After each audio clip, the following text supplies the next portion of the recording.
여러분 안녕하십니까? 채널K 뉴스입니다. 19일 내일이면 연방정부 두 번째 임시 예산안이 끝나는데요.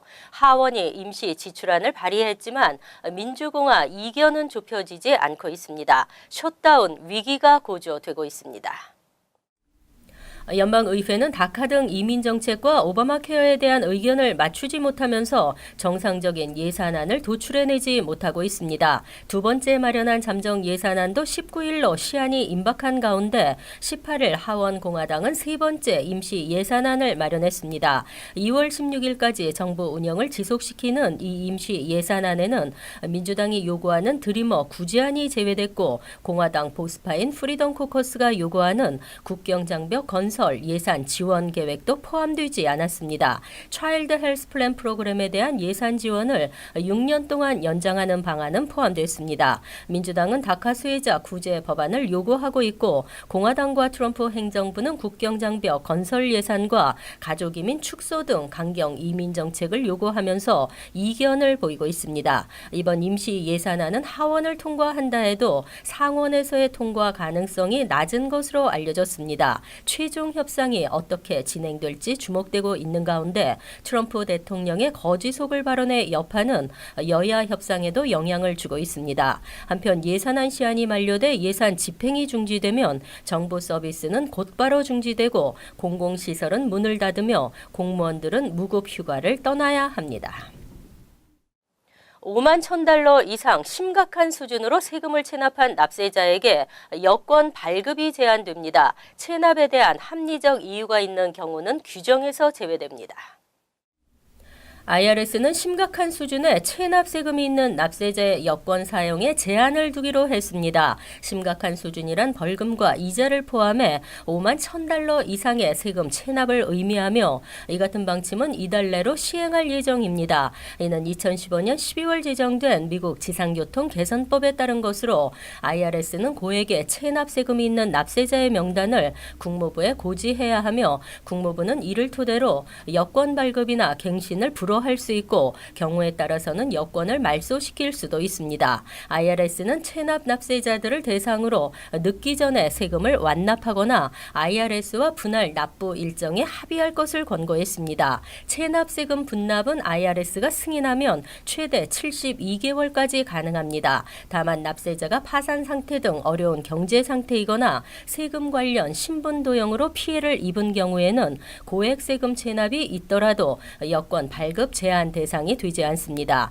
또 납세자가 연방정부가 지정한 재난지역에 거주하거나 IRS에 체납세금 분납을 요청한 경우, IRS와 협상 중인 경우, 소송 등으로 법원에서 계류 중인 경우, 응급 상황 등 합리적인 사유가 있는 경우에도 규정에서 제외됩니다.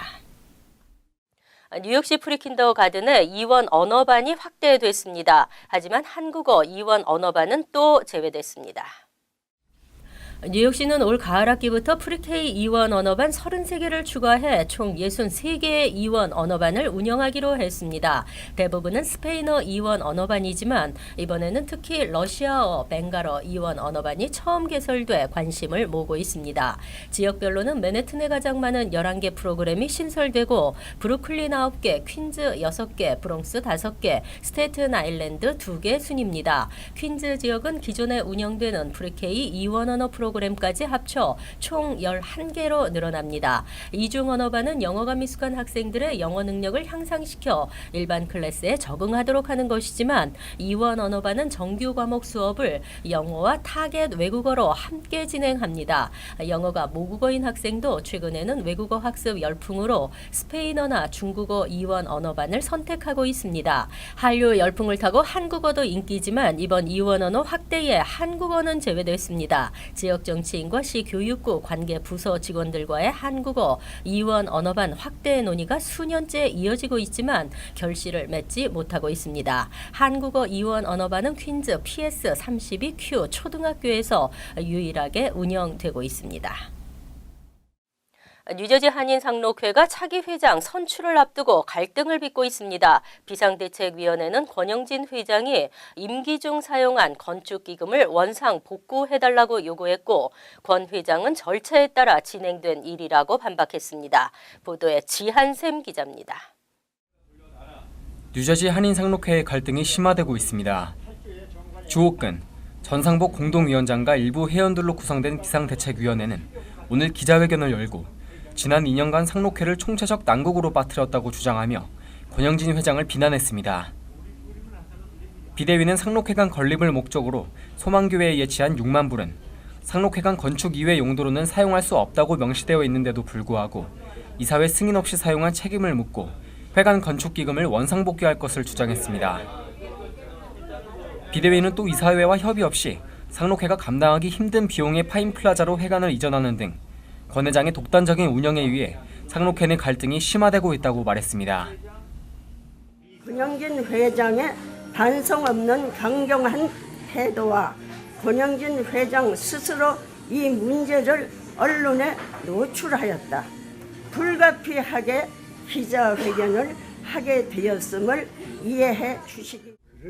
권영진 회장은 자신은 일부에서 주장하는 것처럼 재임할 의사가 없다고 밝히고 건축 기금 사용과 회관 이전도 이사회의 승인을 받아 진행됐다고 주장했습니다. 한편 오늘 차기 상록회장 후보자로 박재희 현 이사가 등록을 마쳤습니다. 박재희 이사는 혼란한 상록회를 바로 세우겠다고 밝혔습니다. 채널 K뉴스 지한샘입니다. 뉴저지 경제인협회 신임 회장단은 오늘 본사를 방문하고 올해 주요 사업에 대한 협조를 당부했습니다.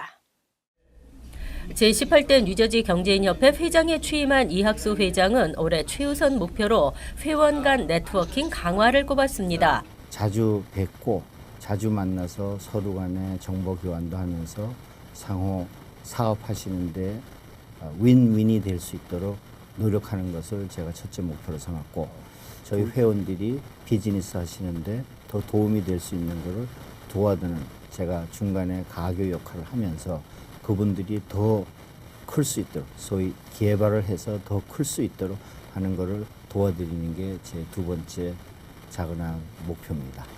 제18대 뉴저지 경제인협회 신임 집행부는 이학수 회장과 백성석 대외 수석부회장, 마가레단 대내 수석부회장, 안승수 이사장, 이운석 정신호 부이사장이 이끌어갑니다. 뉴저지 경제인협회는 현재 100여 명의 회원으로 구성돼 있으며 뉴욕 뉴저지 지역에서 경제활동을 하는 한인은 회원 가입 자격이 주어집니다. 친이민 정책을 펼치고 있는 필 머피 뉴저지 주지사, 뉴저지주 드림 액트 시행의 가능성이 커지고 있습니다. 16일 필 머피 주지사가 취임한 가운데 뉴저지주 드림 액트 법안의 성사 가능성이 커지고 있습니다.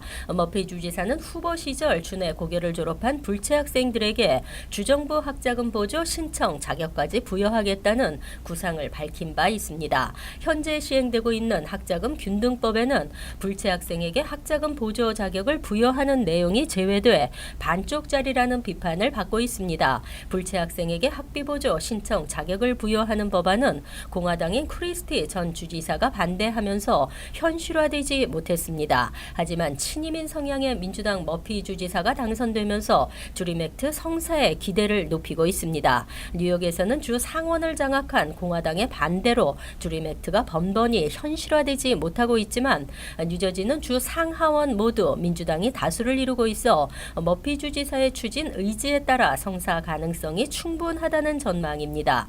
또 이에 반대하는 이들이 주장하는 예산 부담도 실제는 주정부 학자금 보조 총액의 1.5% 정도에 불과한 것으로 나타났습니다. 오히려 경제에 도움이 될 것이라는 분석이 나오고 있습니다. 감기와 독감의 계절입니다. 백신을 맞았다고 해도 안심할 수 없는데요. 뉴욕주에서 10세 어린이가 독감으로 사망하는 사례가 발생했습니다. 전국적으로 독감이 기승을 부리고 있는 가운데 뉴욕주에서 첫 독감 환자 사망자가 발생했습니다. 연방질병통제예방센터에 의하면 올해 독감은 하와이를 제외한 모든 주에서 어느 때보다도 빠르게 확산되고 있습니다. 이런 가운데 최근 하키게임 참가를 위해 뉴욕주 버팔로를 방문했던 10세 니코 말로치가 지난 14일 사망한 것으로 알려졌습니다. 말로치는 B형 인플루엔자 감염에 의한 독감인 것으로 진단받은 후 병세가 급격히 급격히 악화됐습니다. B형 바이러스는 면역력이 낮은 소아와 노인이 감염되는 경우가 많으며 건강 상태에 따라 치명적일 수 있습니다. 5세 이하 어린이와 65세 이상 노인들은 특별히 주의해야 하며 예방 백신 접종이 당부됐습니다. 하지만 시시각각 돌연 변이하는 독감 바이러스는 백신만으로는 모두 예방할 수 없는 것으로 알려졌습니다. 1918년 전 세계적으로 유행한 이른바 스페인 독감으로는 무려 4천만 명이 숨졌습니다. 인류 멸망은 핵전쟁보다 독감 때문일 가능성이 높다는 학자도 있습니다. 인생의 반을 바쁘고 열심히 살고 은퇴했음에도 높은 물가, 높은 병원비 등이 발목을 잡고 있습니다. 전국 50개 주에서 뉴저지주는 은퇴자들이 살기 힘든 최악의 주로 나타났습니다. 소비자 정보 사이트 월렛허브가 전국 50개 주를 대상으로 은퇴자가 살기 좋은 주 순위를 매겼습니다. 뉴저지는 49위로 최하위권에 머물렀습니다. 뉴저지는 특히 물가에서 가장 낮은 50위를 차지했고 삶의 질은 29위, 의료 시스템 부문은 39위에 랭크됐습니다. 뉴욕주는 삶의 질 부문은 6위로 양호했으나 높은 물가 수준으로 인해 종합 점수가 깎이면서 40위를 기록했습니다. 반면 은퇴자가 살기에 가장 좋은 주는 따뜻한 남쪽 나라 플로리다주로 은퇴 후 삶을 유지하는 데 드는 비용이 저렴한 순위에서 전국 1위를 차지했습니다. 삶의 질 순위는 전국 5위로 은퇴자들의 천국으로 꼽혔습니다. 2위는 콜로라도주로 특히 의료 시스템이 전국 1위를 기록했고 생활의 질이 8위, 저렴한 비용 면에서는 23위를 각각 기록했습니다. 다음은 사우스다코타주로 생활비가 전국에서 두 번째로 저렴하게 드는 것으로 나타났고 의료 시스템 면에서도 전국 6위에 올라 탑3 안에 들었습니다. 한편 은퇴 후 외국에서 노후를 보내겠다는 비율이 높아지는 가운데 캐나다, 일본, 멕시코 등이 선호하는 나라로 꼽혔습니다. 주요 도시들이 아마존 제2본사 유치를 위해 치열한 경쟁을 벌이고 있습니다. 제2본사 최종 후보 도시 20곳에 뉴욕이 포함됐습니다. 18일 아마존은 홈페이지를 통해 제2본사 후보지로 선정된 20곳의 명단을 발표했습니다. 지난해 경쟁 입찰에 참여한 238개 도시 가운데 최종 후보를 추린 것입니다. 20곳에는 뉴욕을 포함 애틀랜타, 오스틴, 보스턴, 시카고, 컬럼버스, 댈러스와 덴버 등이 선정됐습니다. 아마존은 워싱턴주 시애틀에 본사를 두고 있습니다. 전자상거래의 가능성을 확인한 아마존은 사업 분야를 다각화하기 시작해 안 팔고 못 파는 것이 없는 온라인 백화점으로 성장했습니다. 제2본사 건설에 50억 달러를 투자하고 이 지사를 통해 5만 개 이상의 고임금 일자리를 창출할 계획입니다. 아마존은 직접 고용, 투자, 건설과 더불어 제2본사에서 진행되는 작업을 통해 지역사회에 수만 개의 일자리와 수백억 달러의 투자가 조성될 것이라고 설명했습니다. 선정된 20곳 도시 관계자들과 직접적인 소통을 하며 최종 부지를 선정할 예정입니다. 지난해 무디스 평가에서는 제2본사 후보지로 텍사스 오스틴이 1위에 애틀랜타가 2위에 오른 바 있습니다. 이어서 LA 지역 한인사회 소식입니다. 오늘은 남캘리포니아 놀스리지 지진이 발생한 지 24년이 되는 날입니다. 이 같은 비권 발생 가능성이 계속해서 제기되고 있지만 여전히 지진에 대한 대처는 미흡한 것으로 나타났습니다. 홍지은 기자입니다. 지난 1994년 1월 17일 오전 4시 30분경 남가주 지역에서 규모 6.7의 강진이 발생했습니다. LA에서 북서쪽으로 20마일 떨어진 노스리지에서 시작된 지진으로 가구 5만여 채가 무너졌으며 5천여 명이 부상을 당하고 60여 명이 숨졌습니다. 특히 사망자 가운데 4명은 한인으로 LA 한인타운에서 90대 한인 여성이 심장마비로 숨지고 노스리지에 거주하던 한인 부자가 압사해 목숨을 잃는 등 한인 피해도 컸습니다. 24년의 세월이 지난 지금 남가주 지역의 비권 발생 가능성은 계속해서 제기되고 있습니다. 하지만 남가주 곳곳은 아직도 지진 대비에 미약한 상태입니다. 부동산 정보 사이트 커브드에 따르면 남가주 전역에서 지진에 취약한 목조 연성층 건물과 비연성 콘크리트 건물 1만 500여 채가 아직 보수 공사를 시작하지 않은 상태인 것으로 조사됐습니다. 특히 LA 한인타운 인근 지역의 경우 아파트 1,180채가 지진 발생 시 붕괴 위험에 노출된 상태로 집계됐습니다.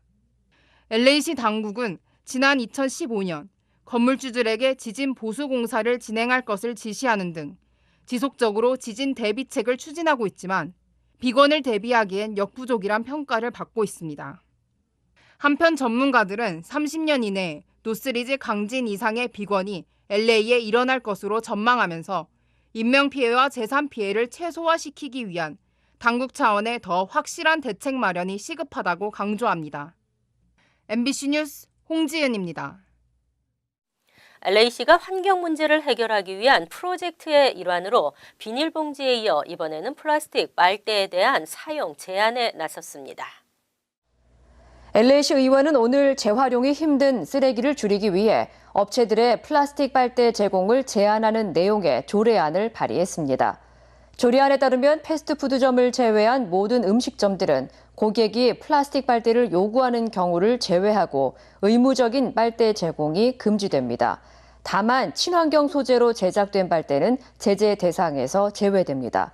한편 LA시 의회는 지난 2012년 발의안을 통해 소매업체들이 고객에게 무상 제공하던 비닐봉지의 사용을 전면 금지했습니다. 간추린 소식입니다. 17일 USCIS가 발표한 H2A, H2B를 신청할 수 있는 국가 명단에 지난해에 이어 한국이 포함됐습니다. H2B는 단기 농업 또는 계절성 노동자 비자이고 H2B는 산업 분야 종사자를 대상으로 하는 비자입니다. H2A 대상국에는 멕시코와 자메이카, 캐나다, 일본 등 83개 나라, H2B 대상국에는 82개 나라가 적용됐습니다. 2018 회계년도에는 6개월에 3만 3천 개씩 총 6만 6천 개가 발급됩니다. 17일 뉴욕시 교통국은 맨해튼 26에서 29 스트릿의 이스트 리버에서 허드슨 리버까지 동서를 가로지르는 자전거 보호도로를 설치할 계획을 밝혔습니다. 이 지역은 미타운의 많은 자전거 사용량을 수용할 적합한 곳으로 알려졌습니다. 하지만 50에서 59 스트릿선상 자전거 보호도로 설치에 대한 결정은 연기됐습니다. 최근 교통사고 사망자는 줄어드는 추세지만 자전거 관련 사망사고는 2년 연속 상승하고 있습니다. 저소득층 한인 납세자를 위한 무료 세금 보고 대행 서비스가 실시됩니다. 랑킴 뉴욕주 하원 의원실과 비영리 단체 얼반 업바운드는 이달 23일부터 4월 17일까지 플러싱 김 의원 사무실에서 무료 세금 보고 프로그램 신청 대행 서비스를 제공합니다. 대상은 연소득이 3만 달러 이하 자녀가 있는 경우 연소득 5만 4천 달러 이하인 저소득층입니다. 사전 예약할 것이 당부됐습니다. 아시안계 미국인들이 직면한 문제를 연구하고 법안 마련에 도움을 주는 아시안 태평양 태스크포스에서 사무총장을 모집합니다. 지원 자격은 아시아계 미국인에 관한 옹호 활동 경험을 최소 4년 이상 쌓은 석사 학위 이상입니다. 사무총장은 앞으로 뉴욕시와 얼바니 주의회에서 아시아계 미국인들의 빈곤과 건강 패턴, 교육 및 언어 수준 등을 연구하게 됩니다. 환율과 증권 소식입니다.